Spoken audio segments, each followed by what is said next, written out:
some kind of preparation for this new religion coming from the Northeast. Christianity, of course, and death and life. Here we see Egyptians converting very fast to Christianity. And here we see how the Romans dealt with the Egyptians, refusing to worship the Roman emperor as God. So we see a period of persecution that the Romans, unfortunately the Egyptians, are taking them to Rome and showing them being persecuted by the Roman army, even as a kind of entertainment.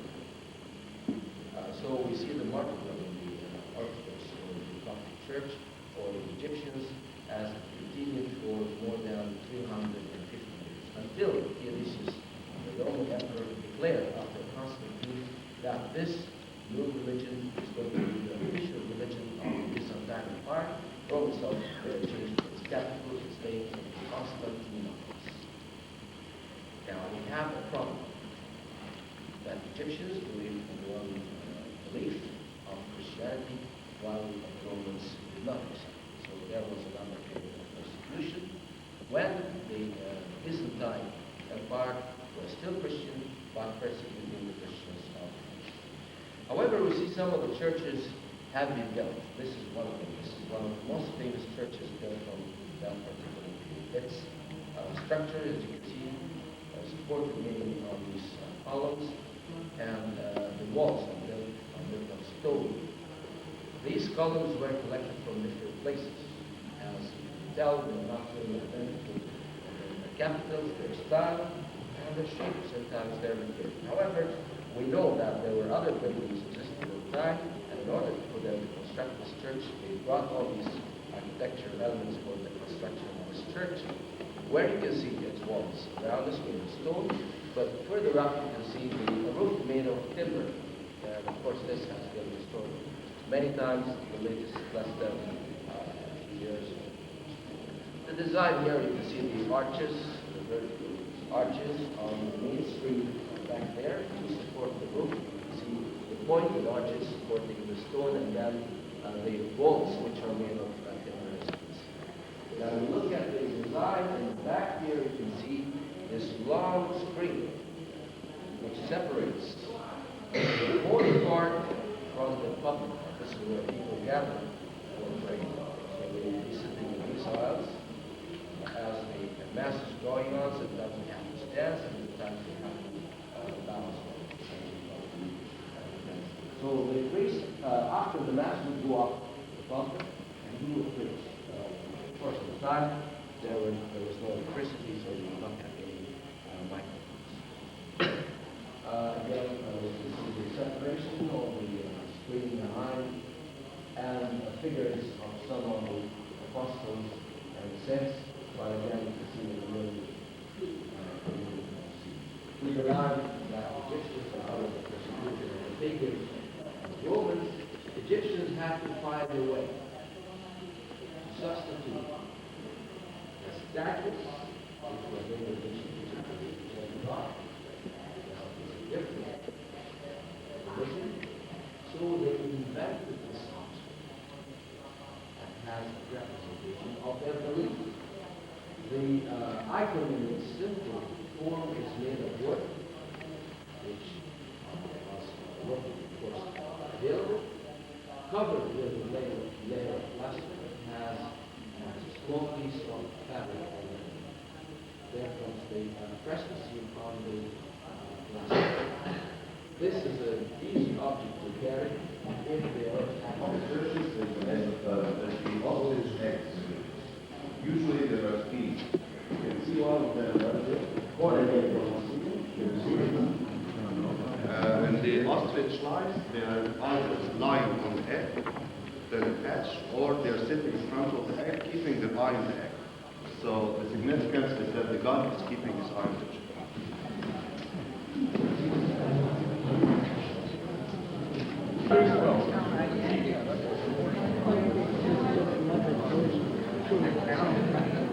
This is the side altar.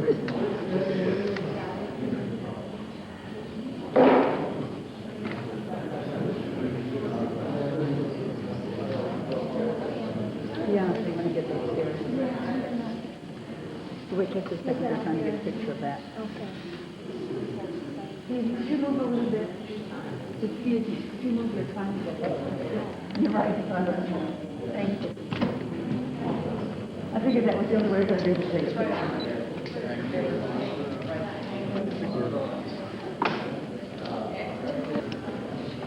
The pillars, there's 12 of them. 11 are white, and one is black for Judas. They represent the apostles. That's an ostrich egg. Oh, they could have come out from far north.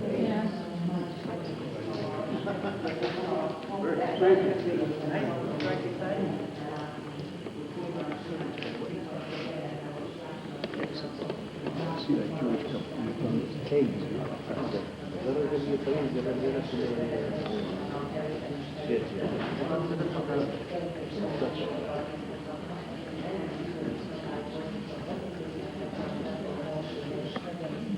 These are the icons.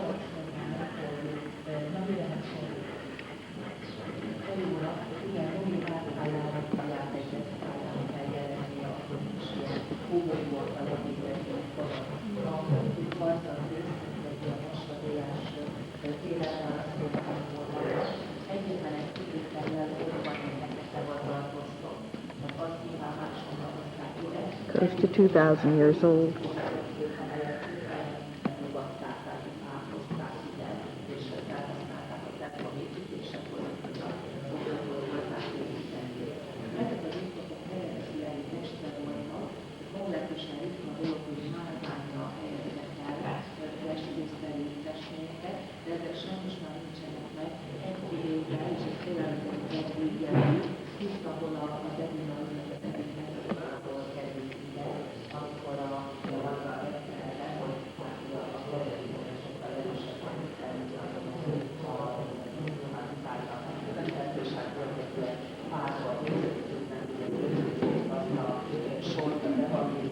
These are all the pictures of the popes.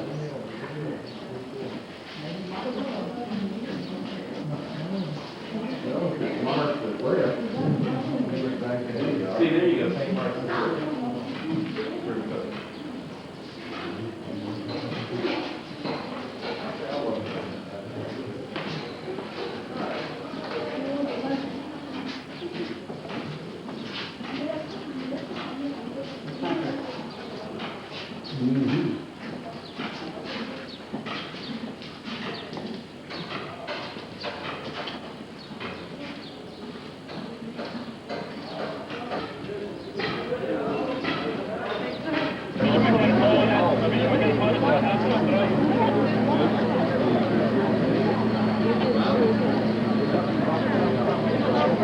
The oldest Christian church in Egypt.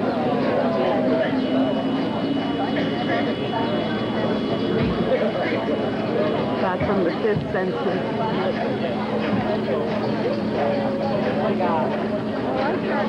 Must have bribed them to let him take a video from there.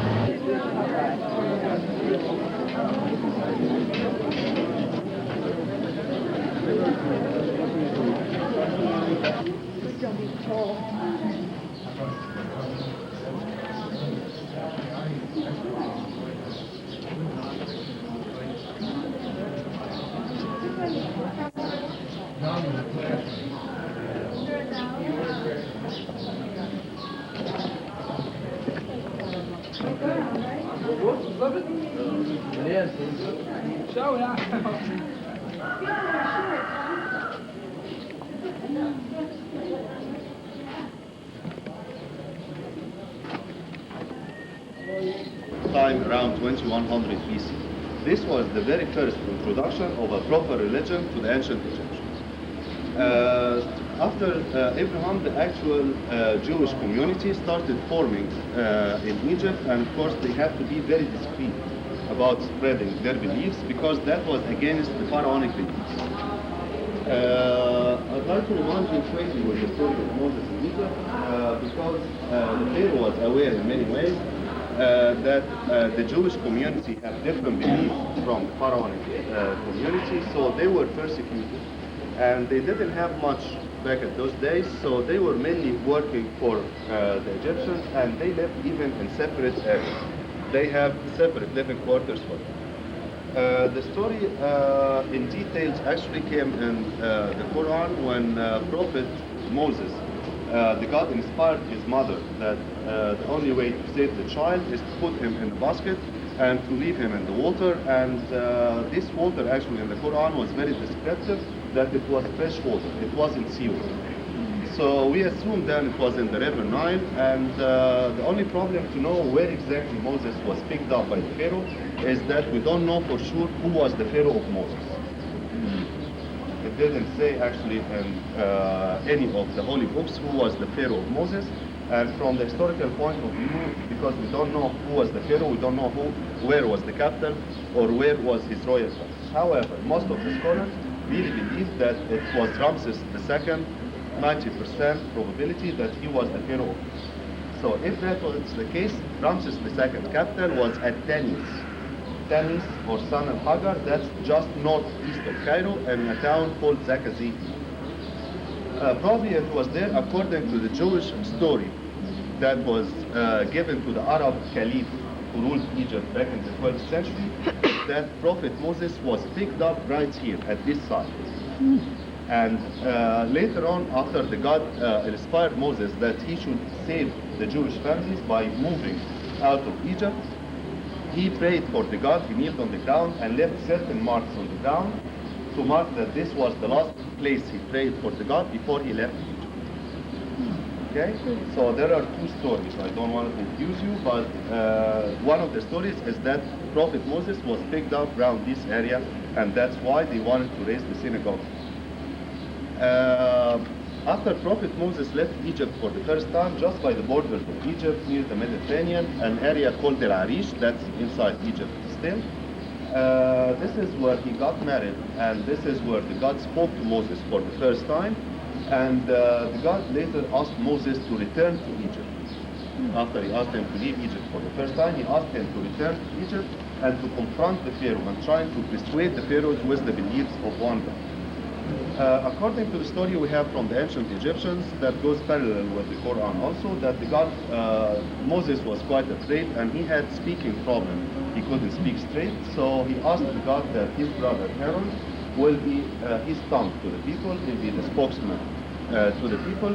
And the God inspired Moses that after the Pharaoh didn't believe in him and he accused him that he's just a magician, he's a magic man, the God inspired Moses to throw his walking cane, and the walking cane turned into a big snake. The Pharaoh actually wasn't shocked by this because, as you know, you heard of the goddess of magic, you heard of the magical formulas in the historical sites. So the Pharaohs had actually access to magic in ancient Egypt, and that's why the Pharaoh wasn't shocked with this miracle of Moses, and he asked him, you're a magic man, I'll bring people of your own type, I'll bring the magicians, and you will come in the Easter. Actually, the Easter was celebrated in ancient Egypt, not by the modern understanding of Easter, but the Egyptians used to color the eggs and have the wheat stables. This was one of the main celebrations, and they will wear bright clothing, and it was an official day off. For the ancient Egyptians, that was the celebration of the spring, and it was on the 21st of March. And that didn't change. Actually, till the present time, our festival for the spring is still on the 21st of March, along with the Mother's Day. Okay. You're killing two birds with one stone. You still have to buy two presents. Okay, so the Pharaoh asked Moses that he will meet him and his people, referring to the Jews, and the Pharaoh will bring magicians to challenge Moses and on that celebration day, which is the Easter now. And the magicians throw the ropes that turned into snakes, and God inspired Moses again to throw his walking cane that turned into a big snake, and the big snake ate actually all the smaller snakes, and all the magicians brought by the Pharaohs kneeled on the ground and said, now we believe in Moses and in the God of Moses. So the Pharaoh will persecute them, he will kill them, because he thought that this was a game that was preset between Moses and the other magicians. However, the God inspired Moses that he would leave Egypt and never return to Egypt. Now, and there is a funny story actually, that the early Jews that were persecuted in many ways by the early pharaohs, on the night they knew that they are leaving the next day, they faked celebrations, they faked wedding celebrations to invite the people to their homes, and they asked the Egyptian, it's raining, and they asked the Egyptian women to lend them their jewelry because they're celebrating. And actually that was planned. Remember the story after they went to the desert, and one of the Jewish people, when Moses went to speak to the God for 40 nights, he made, you remember, the golden calf. And the Jews didn't have money, so this is how they get the gold from Egypt. And they're still present. This is a big celebration actually, the Exodus or leaving Egypt on that day. Anyway, the Egyptians were not very happy about that because it was written actually in most of the commoners' tomb that the early Israelites took all of our gold just to use it for the night, and we never saw them. That's why actually I mentioned that story, because many people are missing the link why the Pharaoh went after Moses. And actually in all the recorded evidence, the Pharaoh, if it was Moses or another one, he didn't want the Jews in Egypt. He asked Moses to take your people and leave Egypt. Why he would go after them now that he knows that they are leaving? Because of the gold. They took the gold of most of the noblemen's wives. Of course, the commoner Egyptian didn't have many gold in their own towns too. So that's why he went after them. The God saved Moses and the 12 Jewish families that left Egypt with Moses simply by passing them over the peninsula of Sinai, and then the Red Sea was opened, and this is where the Pharaoh was drowned, and the soldiers kept searching for the body of the Pharaoh for the following 2 nights, and in other books 3 days. The body of the Pharaoh was saved, and in the Quran actually it's very descriptive the way they describe that the Pharaoh of Moses believed in that just before he died, and he said, now I believe in Moses and in the God of Moses, and the God actually spoke to the Pharaoh, after all what you've seen before, you should have believed earlier, and now it's too late, but I'm going to save you. Save your body, not to save you, but now today I'm going to save your body, so the people will look at you till the judgment day. And of course the ancient Egyptian invented the mummification thousands of years before that, and when the body of the Pharaoh was saved, it was mummified, and it will be saved for it will live like this. This was the background actually of the early Judaism in Egypt, and after that, because there is no land border between Egypt or the Nile Valley to the land, the peninsula of Sinai, to the land of Israel, and Israel, by the way, is the same name for Jacob. Jacob, after he became a prophet, the angel, there was a myth anyway, the angel ended this argument that from today your name will be Israel. So the sons of Israel, or the people who first settled in the peninsula of Sinai, the name Israelites was mentioned in many Egyptian steles. One of them is still in the Egyptian museum. Anyway, the Jews actually lived in Egypt, and they were part of the Egyptian economy till the time of President Nasser, or actually just before President Nasser. After the war of 1948, many of the Jewish businessmen in Egypt actually didn't agree on what's going on in Palestine. And there was kind of tolerance between the Egyptian government that was mainly influenced by the British. The British were physically ruling Egypt till 1952. After Nasser came to power, at the beginning he didn't have any problems with the Jews in Egypt, and he was very clear that our enemies are the people who drove the Palestinians out of their homeland. We don't hate the Jews. We can't hate the Jews. Any people of faith that believes in one God, in heaven or hell, we should live with them. We should secure their houses. If the country is Muslim, then you're responsible for securing the houses of the Jews or the Christians or anyone who believes in God and in heaven and hell. After 1967, there was no reason for Israel to start bombing all the Arab countries overnight, and they actually moved thousands of Palestinians out of Palestine after it happened before in 1948. And this is when most of the Arab countries actually started persecuting the Jews, asking them, now you have a homeland, go and live in your homeland. We don't want you, we don't want your money, take your money with you and leave. President Nasser had another reason, that there was an attempt of killing him in Alexandria while he was making a speech, and one of his security guards was shot. Actually, he just threw himself in front of Nasser, and searching for this, they found that it was many Jews who were behind this conspiracy of killing him. This was the physical, actually, immigration of most of the Jews in Egypt after 1960. In the present time, we have very limited number of Jewish community in Egypt. It's estimated to be 14 families that have less than 240. Those are the very Orthodox Jews that decided not to leave Egypt simply because they are originally Egyptians, and they titled themselves as the guardians of the synagogues. They have very good belief that if all the Jews left Egypt, who will do the service in the synagogue? And it's not only the service, who will come to pray, to show their faith to the God in the synagogues in Egypt. They are not rich. They are actually very moderate people. They have very simple life. But for their belief and for their faith and for celebrating all the Jewish festivals, they still live in Egypt. And this is not, by the way, the only synagogue that we have in Cairo. This is the Jews actually that comes even to visit Egypt to pray. They don't come to this one. The main one for prayers is the one in downtown. And on the way back from the market today, I'll show you where is the original one, where is the one that's still used only for the service. How the Jews managed to get the synagogue of Ben Ezra here?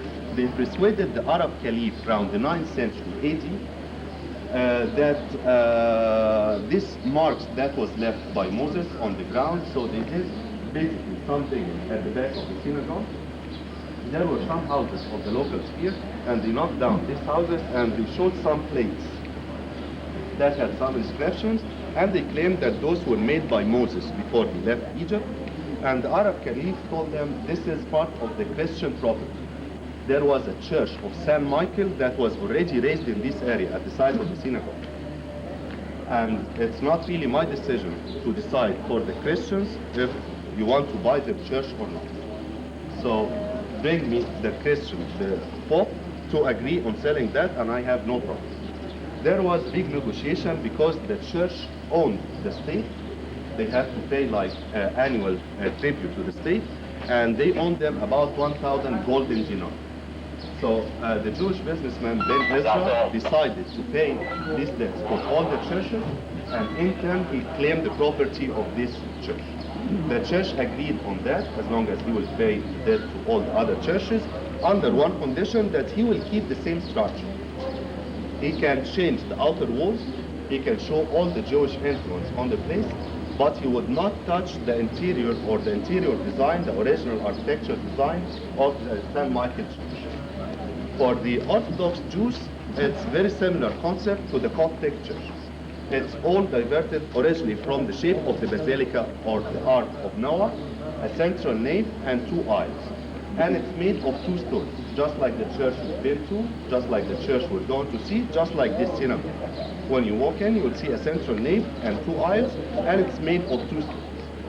Men and women in the Orthodox Judaism have to be separated during the prayer. So the gentleman will walk through the main door that we're going to use now, and the women will come around the same way we did, and they will go up to the top floor to this main stairway. Also for the Orthodox Jewish women, during the period time, they don't go to any religious sites, and after the period time, they have to be cleaned with certain water that comes from a well right next to the synagogue. And this is the mikvah, or the well, where the women will be cleaned after they have the period time, and before they go to pray. Of course, no windows will be closed, no gents at all are allowed in this area.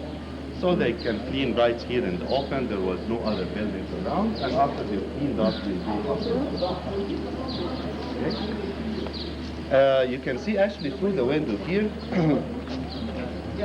this big altar that has, it's not the Ten Commandments actually. It's, there are parties over in Martin that looks like the Ten Commandments, but it's actually the dedication of this synagogue to them to restore. This wall on your right hand side, this is part of the Roman aqueduct that the Romans, it was built during the Roman era, and the Romans actually were the first one to introduce to Egypt this kind of aqueducts.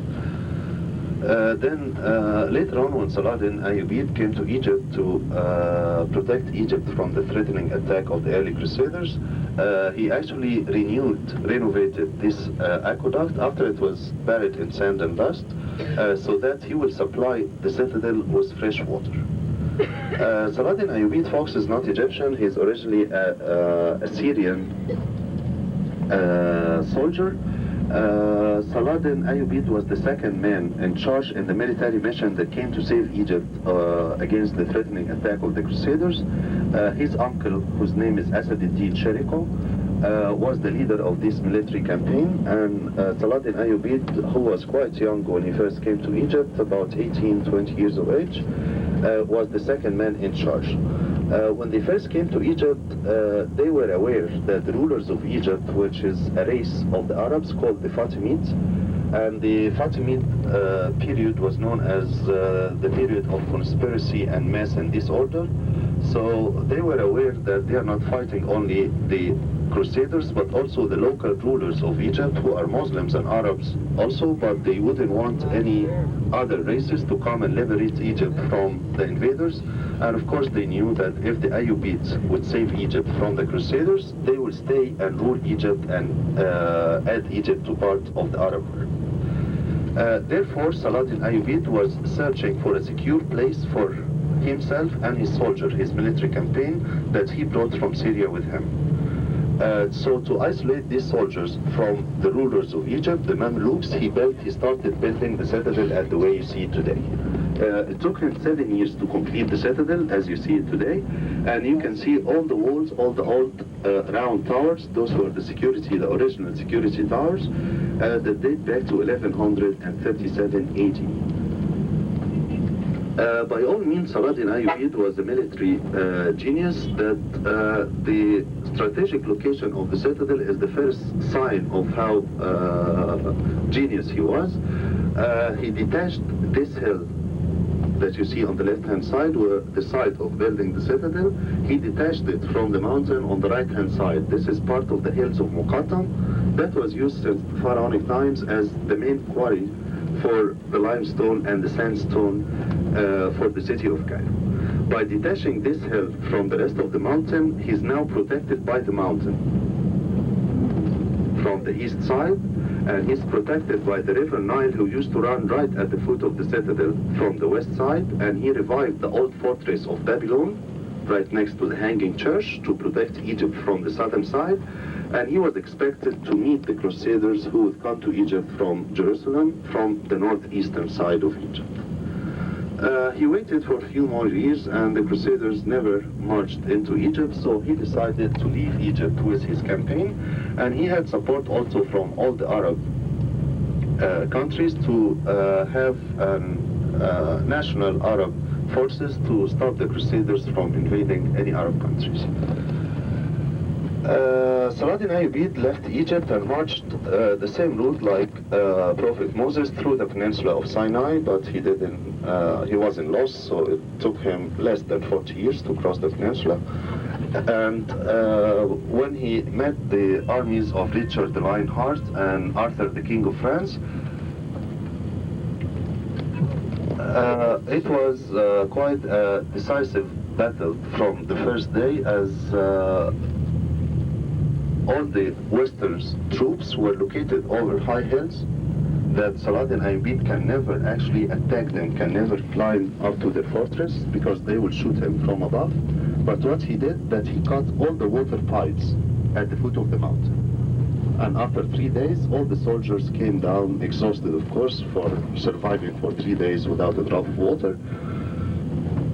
And the Battle of Hattin was quite decisive for the side of Saladin Ayyubid from the first few days of the war. Before he actually was engaged in that battle, there was lots of correspondence between Saladin Ayyubid and Richard the Lionheart. And the two leaders showed great respect to each other, and Saladin Ayyubid told him, what I have with me is a small army of 30,000 warriors. They were trained and they were born to be warriors, and they wouldn't hesitate to sacrifice their life to protect their land. And I don't want to have blood in this holy land. This holy land has been ruled by the Arabs for ages, and we never have problems between the Christians or the Jews and the Arabs. And part of these letters or the correspondence, he actually told Richard the Lionheart that you have more number of people with you, but I know that you brought the farmers of Europe to protect your own pride, and it's unfair that all these people, thousands of people, will die just to protect your own pride. And Richard the Lionheart wrote back to him, I appreciate you as a person, I respect you as a leader, but I can't, if you're in my place, you can't go back home without having this war. So it was war, and both decided to go through war. Richard the Lionheart was very badly wounded from the first day of war. And Saladin Ayyubid, who was a great chemist, sent his own physician, his personal physician, to look after Richard the Lionheart in his own tent, and while the war was still going. Now,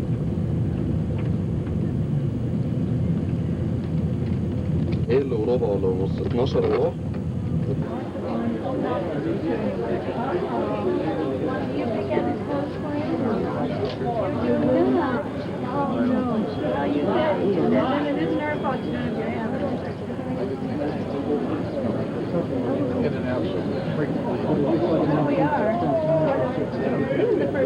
Just went behind the gate, please.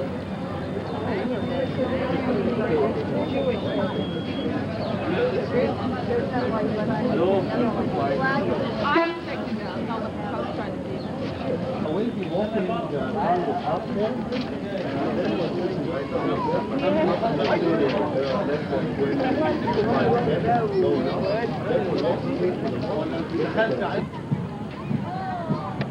Couldn't spell it right.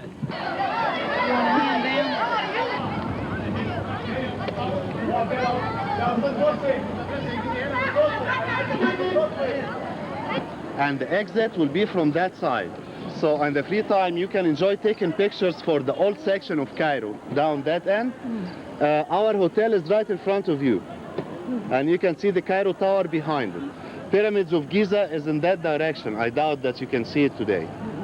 And this is a military installation. Where you see all the big towers and antennas. But it's a landmark for you in case you come out and you don't know which way to go back to the bus. You want to walk towards this, and after you completed this mosque, you decided to live in this fortified royal palace because the citadel actually was the most secure place in Egypt back in those days. So he built the Jewel Palace. Not much of the original furniture or curtains is left. It was all taken to the jewelry museum. Most of the jewelry of the royal family is in one museum in Alexandria. But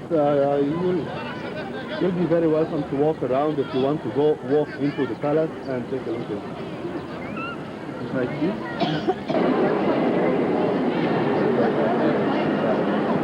The carpets are lovely.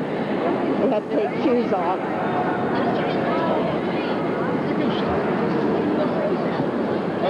This is in the mosque. Let me remind you quickly with the The ceiling is gorgeous.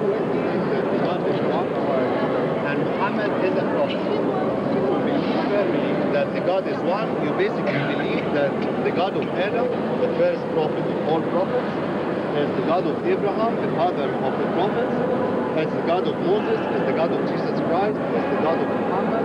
If you believe that there is only one God, then he is the God of all the prophets.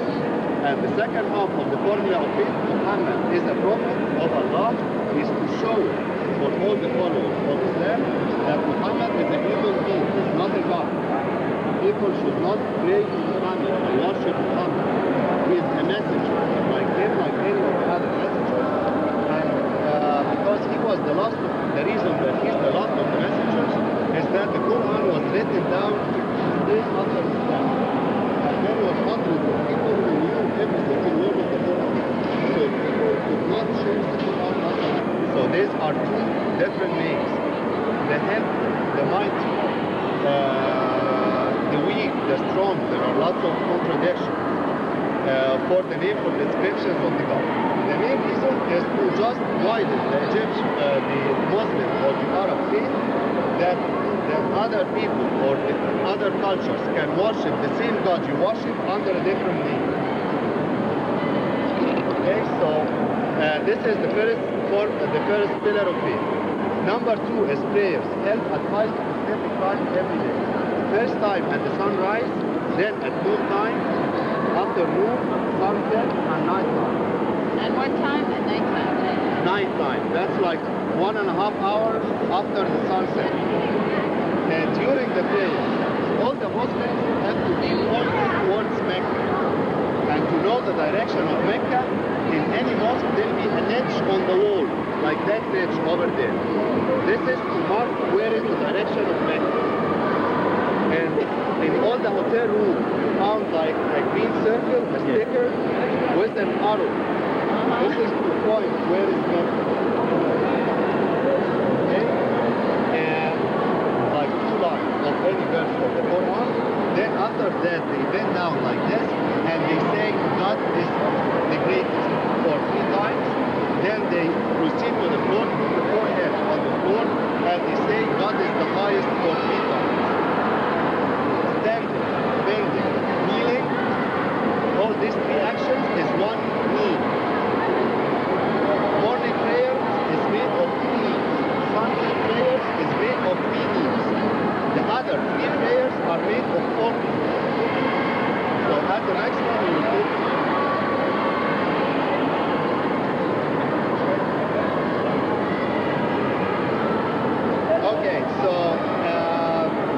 basically people can pray anywhere. There is no excuse actually for anyone for not to pray. For the disabled or anyone who have any physical problem, you don't have to be standing. They start the prayers while they are sitting. And in the prayer time there will be chairs provided for the elderly or any disabled. And you start sitting and you just bend around up with your waist and then you bend a little further. If you can't do that, then you use the arm. If you can't do that, then you use your eyelashes. If you can't do that, just close your eyes and imagine yourself doing this stuff. There is no excuse, period, for not communicating with the God. 5 times a day, definitely will stop you from any things that you do and you don't. The first one is Abu Bakr. He was the first believer of Prophet Muhammad. When Prophet Muhammad described to his friend how the angel came and Prophet Muhammad was illiterate, he could not read or write. And the angel Gabriel gave him the Quran. He gave him the Quran in his heart, which is the book made out of 600 pages. He prayed as well, and he sacrificed his life once to save Prophet Muhammad by sleeping in his bed on the night of invitation. And the people of the village of Prophet Muhammad who wanted to kill him that night, when they found Ali sleeping in his bed, they knew that Muhammad escaped. So anyway, the division between the Muslims, and after the death of Ali, the most powerful tribes among the Muslims were the Umayyads. And they said, we are the ones who are responsible for protecting all the Muslim colonies. And that's why the relatives of Lord, and you will see the actual marble sarcophagus that has a pillar at the back with the head. Because Muhammad Ali originally was not all dug during his reign, but he's the one who started this kind of thing. They have to be separated. The man, the gents will take the ground floor, and the ladies will go to the top floor. There are 2 small doors towards the inside of the mosque that leads to the ladies' floor or the second floor of the mosque. Through the same door also, the muazzin, the man who calls for the prayer, used to go up the minaret, all the way up, and there are a couple of terraces. He will stop on one of them and keep walking around using his bare hands and his bare voice to call the people for the prayer. This is outside the mosque. This is the old town of Cairo.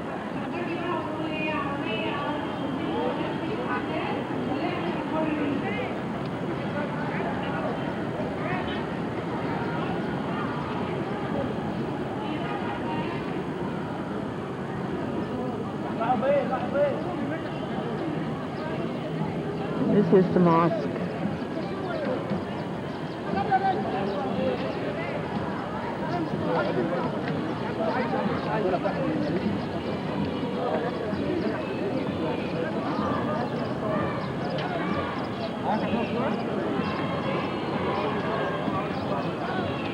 And that's the palace.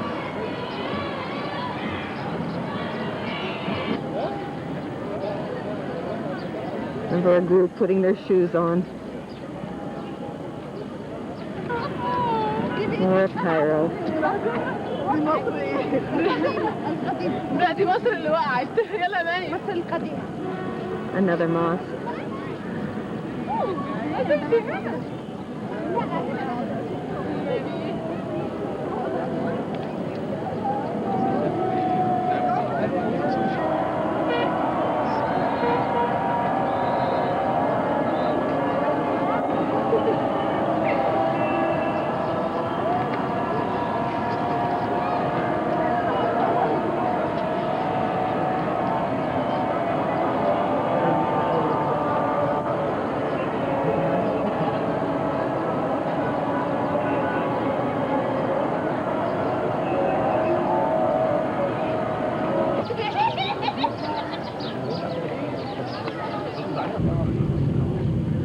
I got lost in the mosque. It's a shame. And now we're going to see the city of the dead. People are living in the cemetery. Last view of the mosque.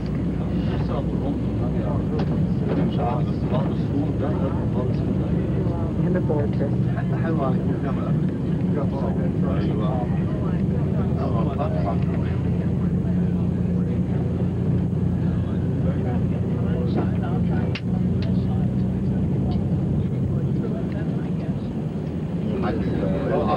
هم بيقول له حصل انا لقيتك انت نايم هم طيبين يعني بس مفيدين لقيتك نايم وبص على الزباين لقيتها نايمه قلت خلاص. There is a better part to it. Oh, better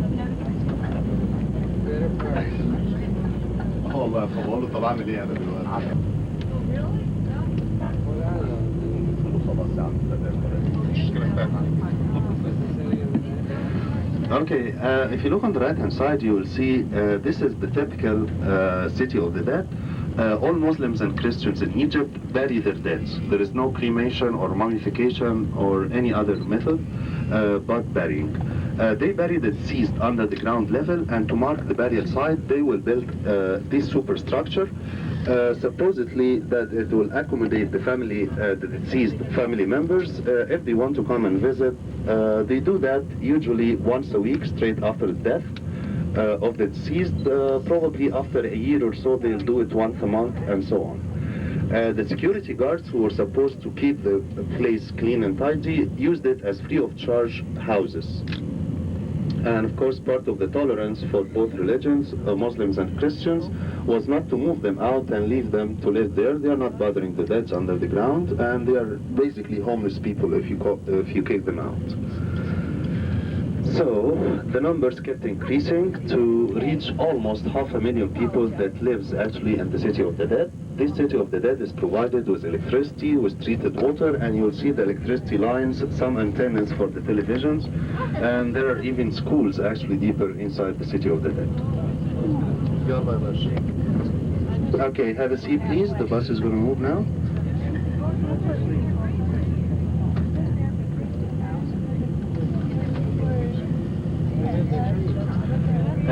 The superstructures that has a single dome on top, this is just a sign of wealth. Those are the wealthy people of many generations ago, maybe 4 or 5 generations, about 200 years ago, who commemorated their burial sites with a superstructure, 4 walls and a single dome on top.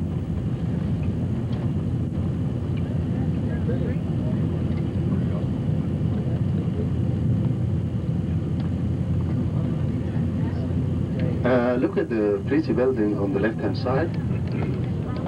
This is the main religious authority of Al-Azhar University. Those are the leaders of the Muslim nations. Al-Azhar actually was a mosque built in Egypt about 1,000 years ago. during the reign of the Fatimids. It was meant, since it was built, to be a teaching mosque, to teach the people only about the religious affairs. Only after President Nasser came to power, he made it a proper university. By I mean other subjects like medicine and commerce and engineering was added actually, or they added these 3 colleges inside the borders of Al-Azhar University. And in the present time there are 16 different faculties or colleges inside Al-Azhar University. The place was quite tight back there where we go into Khalili Market, the original site of the mosque and the university. So another one was built on the way to the airport at the area known as Medinat Nasr. Lots of military installation on the left-hand side of the road.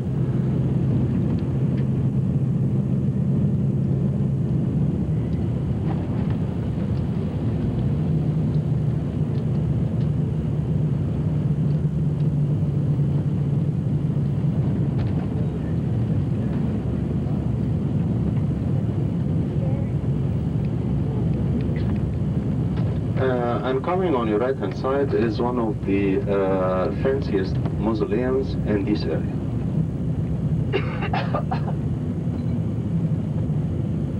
This is the one you see on your right-hand side now. This is the mausoleum of Ibrahim Pasha, the son of Muhammad Ali the Great.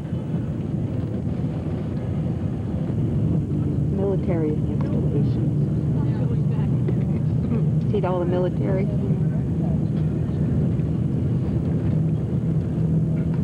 Okay, folks, when we get thanks to the security... We're at the market here. We had a good time. Just too short of a time. We could have spent another hour or so.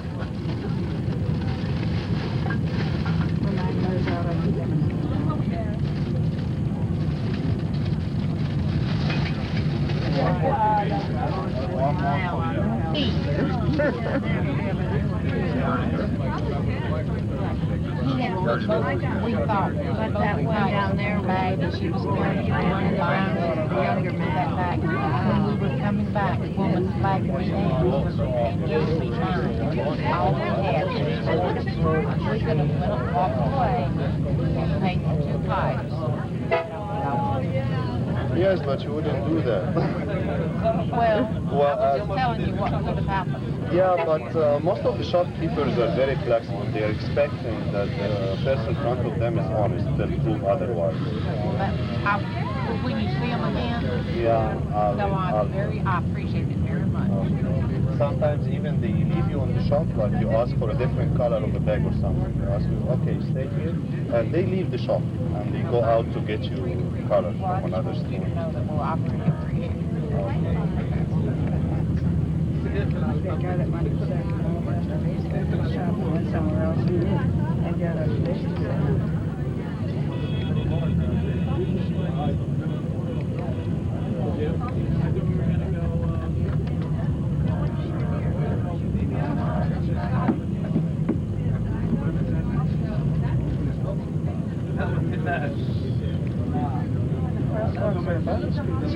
Have to get an early dinner and you're going. 4. Please leave your luggage outside your room doors by 4:30.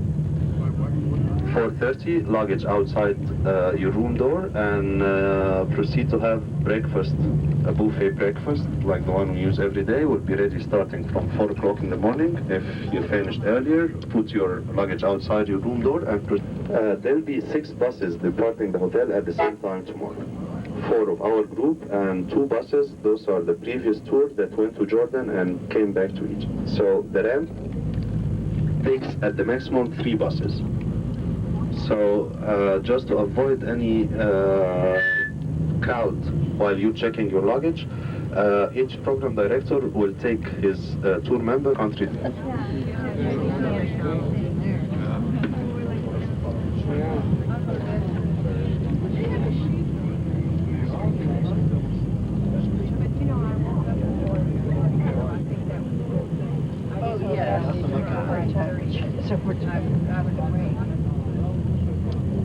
Talat Harb Basha.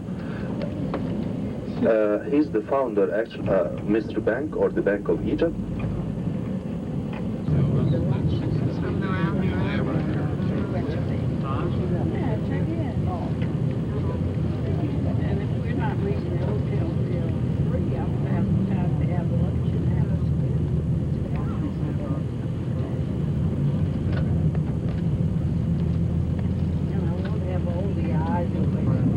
Last view of Cairo, we're on our way to the airport.